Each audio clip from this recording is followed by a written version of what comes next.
सारे स्टूडेंट्स के दिमाग में ये कन्फ्यूजन या फिर ये डर रहता है कि जैसे कि समाज में कुछ लोग ऐसे होते हैं जो कि मतलब दुनिया भर की बातें बोलते रहते हैं। फॉर एग्ज़ाम्पल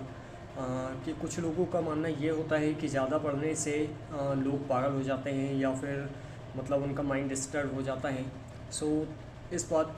को लेकर के कभी कभी हमें पढ़ने में भी डर लगने लगता है कि कहीं हम पागल ना हो जाएं या ऐसा कुछ ना हो जाए। सो यहाँ पर हमेशा एक बात ये ध्यान रखें, मतलब आज हम यही क्लियर करेंगे कि ऐसा सच में होता है या फिर सिर्फ अफवाह है। सो बात यहाँ पर ये है कि अगर आप पढ़ने में इंटरेस्टेड हैं, फॉर एग्ज़ाम्पल कि अगर आपको कोई भी काम अगर ज़बरदस्ती कराया जाए, जिस काम में आपका मन नहीं लग रहा हो उस काम को अगर आपसे ज़बरदस्ती कराया जाए तो उसमें जो है आपका माइंड डिस्टर्ब हो सकता है। मतलब कोई भी काम सिर्फ पढ़ाई ही नहीं बल्कि कोई भी काम अगर आप ज़बरदस्ती करते हैं और अगर लंबे टाइम तक उसको करते रहते हैं तो आप स्ट्रेस में आ जाते हैं, डिप्रेशन में जाने का ख़तरा रहता है। सो यहाँ पर माइंड डिस्टर्ब होना बहुत आम बात है। लेकिन वहीं अगर उसी काम को लेकर के आपको इंटरेस्ट है, अगर आप उस काम को इंटरेस्टेड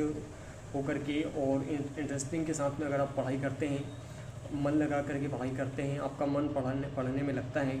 सो आप 15 घंटे भी पढ़ेंगे एक दिन में तो उससे कोई प्रॉब्लम नहीं है। लेकिन अगर आपको ज़बरदस्ती पढ़ाया जा रहा है, अगर आप ज़बरदस्ती पढ़ने का प्रयास कर रहे हैं, आपका मन भी नहीं लग रहा है, आपको कुछ समझ में भी नहीं आ रहा है और आप ज़बरदस्ती खींचने का प्रयास कर रहे हैं, सो ऐसे में माइंड डिस्टर्ब होना स्वाभाविक सी बात है। इसलिए ये कन्फ्यूजन आज आई होप कि आपको क्लियर हो गया होगा